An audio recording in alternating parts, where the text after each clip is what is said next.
जय हिंद। स्वागत है आप लोग का मेरे यूट्यूब चैनल पे। दोस्तों आज मैं बताने वाला हूँ झारखंड बोर्ड कक्षा 9वीं के लिए जो है सोशल साइंस यानी कि सामाजिक विज्ञान से मॉडल क्वेश्चन पेपर बताने वाला हूँ आंसर के साथ, जो कि बहुत ही इम्पोर्टेंट है, बहुत ही महत्वपूर्ण है आप लोग को एग्ज़ाम को लेकर, परीक्षा को लेकर।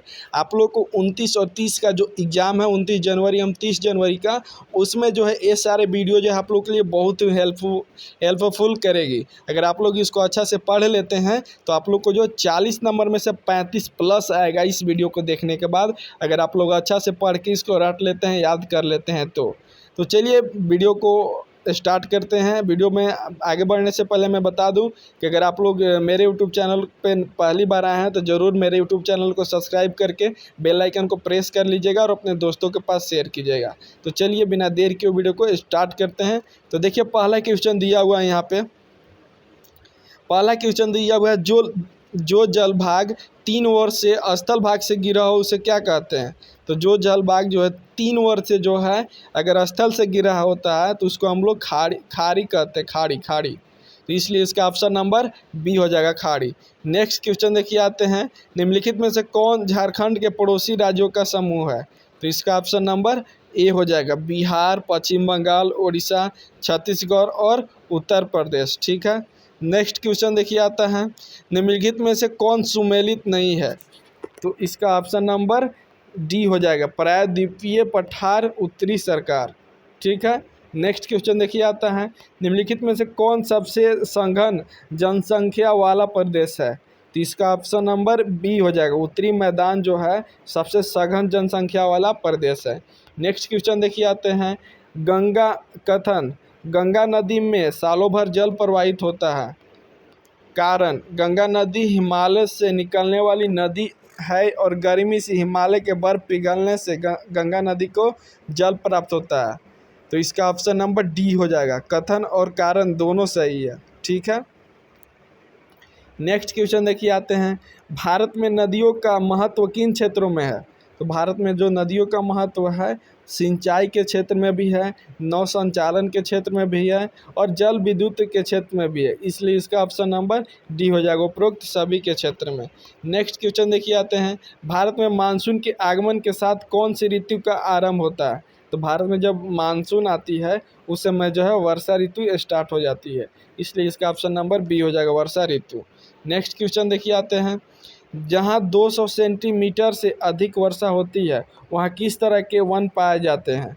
जहाँ पे 200 सेंटीमीटर से अधिक वर्षा होती है वहाँ पे उष्णकटिबंधीय सदाबहार वन पाए जाते हैं। ठीक है।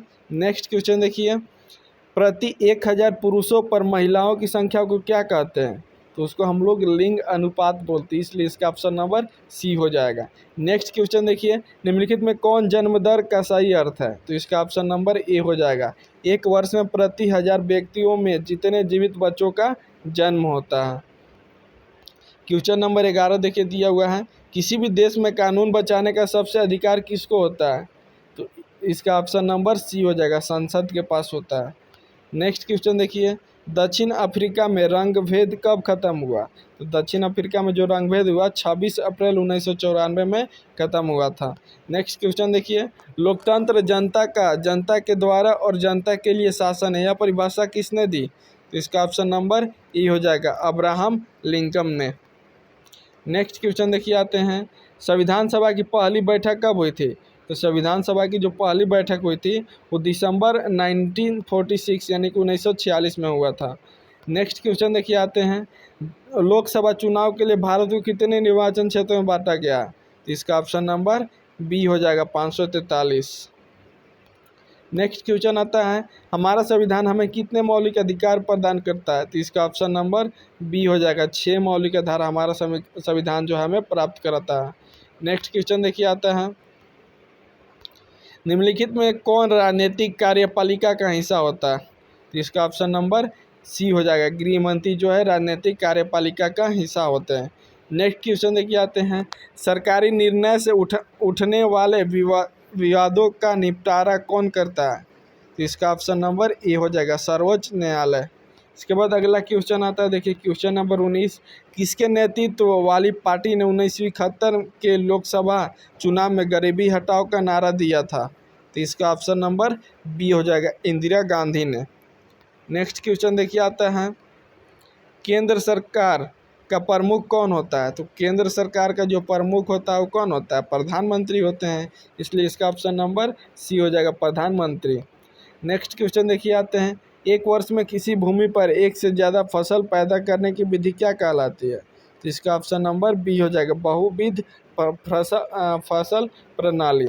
नेक्स्ट क्वेश्चन देखिए आते हैं, निम्नलिखित कथनों में से पालमपुर के संदर्भ में कौन सा कथन सही है? तो इसका ऑप्शन नंबर ए हो जाएगा, पालमपुर में 450 परिवारों में से लगभग 1/3 परिवारों के पास खेती के लिए भूमि नहीं है। ठीक है, इसके बाद अगला क्वेश्चन नंबर 23, जापान जैसे देशों ने अपने देश के विकास के लिए किस चीज़ पर निवेश किया? इसका ऑप्शन नंबर ए हो जाएगा, शिक्षा पर निवेश किया। नेक्स्ट क्वेश्चन देखिए क्वेश्चन नंबर 24, इनमें से कौन तृतीयक क्षेत्र के क्रियाकलापों में नहीं आते हैं? तो इसका ऑप्शन नंबर सी हो जाएगा, खनन। नेक्स्ट आता है, देखिए भारत सरकार ने कक्षा में बच्चों की उपस्थिति को बढ़ावा देने के लिए कौन सी योजना कार्यान्वित की है? तो इसका ऑप्शन नंबर डी हो जाएगा, दोपहर के भोजन की योजना। नेक्स्ट क्वेश्चन देखिए आते हैं, निम्नलिखित में कौन से राज्य के निर्धनता को कम करने के लिए अनाज के सार्वजनिक वितरण प्रणाली में सुधार किया? तो इसका ऑप्शन नंबर सी हो जाएगा, आंध्र प्रदेश एवं तमिलनाडु।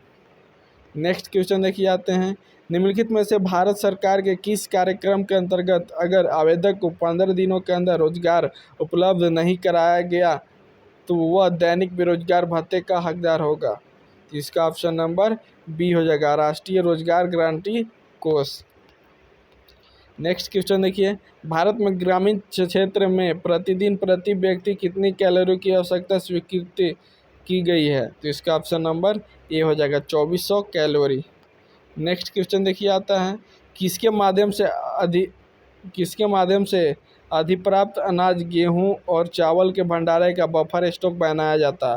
तो इसका ऑप्शन नंबर बी हो जाएगा, भारतीय खाद्य निगम के द्वारा। नेक्स्ट क्वेश्चन देखिए आते हैं, सरकार द्वारा समाज के गरीब वर्गों में बाजार से कम कीमत पर अनाज का वितरण किया जाता है, इस कीमत को क्या कहते हैं? तो इस कीमत को जो है निर्गम कीमत कहते हैं, इसलिए इसका ऑप्शन नंबर ए हो जाएगा। नेक्स्ट क्वेश्चन देखिए आते हैं, द स्पिरिट ऑफ लॉज नामक रचना के रचनाकार कौन है? तो इसका ऑप्शन नंबर ए हो जाएगा, मॉन्टेस्क्यू। ठीक है, नेक्स्ट क्वेश्चन देखिए आते हैं, फ्रांसीसी क्रांति के समय फ्रांस पर किसका शासन था? तो लुई 12 जो दिख रहा है उसका शासन था। नेक्स्ट क्वेश्चन देखिए आते हैं, नवंबर के अपराधी कौन थे? तो नवंबर के अपराधी जो थे वाइमर गणराज्य के समर्थक थे। ठीक है, नेक्स्ट क्वेश्चन देखिए आते हैं, किसी समुदाय को दूसरे समुदाय से अलग रखना क्या कहलाता है? तो कोई भी समुदाय को अगर दूसरे समुदाय से अलग रखेंगे तो इसको हम लोग घेटो कहते हैं, घेटो। नेक्स्ट क्वेश्चन देखिए आते हैं, भारत का प्रमुख वन महानिदेशक कौन था? भारत का जो प्रमुख वन महानिदेशक था वो ब्रैंडिस था, ब्रैंडिस, इसलिए उसका ऑप्शन नंबर सी हो जाएगा, करेक्ट आंसर। नेक्स्ट क्वेश्चन देखिए, झूम खेती को किस अन्य नाम से जाना जाता है? तो जो झूम खेती होता है उसको हम लोग घुमंतू खेती के नाम से जाने जाते हैं। ठीक है, नेक्स्ट क्वेश्चन देखिए, भारतीय वन सेवा की स्थापना कब हुई थी? तो भारतीय वन स्थापना जो है 1864 ईस्वी में किया गया था, इसलिए इसका ऑप्शन नंबर बी हो जाएगा। नेक्स्ट क्वेश्चन देखिए, फ्रांस की क्रांति कब हुई थी? फ्रांसीसी क्रांति जिसको हम लोग बोल सकते हैं, तो फ्रांस की क्रांति जो है 1789 ईस्वी में हुई थी, इसलिए इसका ऑप्शन नंबर ए जो है सही आंसर है। नेक्स्ट क्वेश्चन देखिए, औपनिवेशिक सरकार ने अपराधी जनजाति अधिनियम कब पारित किया? तो इसका ऑप्शन नंबर बी हो जाएगा, 1871 ईस्वी में। नेक्स्ट एंड देखिए लास्ट क्वेश्चन दिया हुआ है, when did the colonial government pass the criminal tribes act? यानी कि रूस की क्रांति कब तक हुई, यहाँ पे पूछ रहा है। नेक्स्ट क्वेश्चन देखिए है 40 पूछ रहा है, रूस की क्रांति कब हुई। तो रूस का जो क्रांति थे 1917 ईस्वी में हुई थी। तो इस तरह से मैं आप लोग को आज 40 ऑब्जेक्टिव क्वेश्चन बताया, जो कि बहुत ही इंपॉर्टेंट क्वेश्चन है। अगर इतना सारा आप लोग अच्छा से तैयारी कर लेते हैं, पढ़ के इसको लिख कर समझ जाते हैं, तो आप लोग को जो है 40 में से 35 नंबर लाने से कोई नहीं रोक सकता है।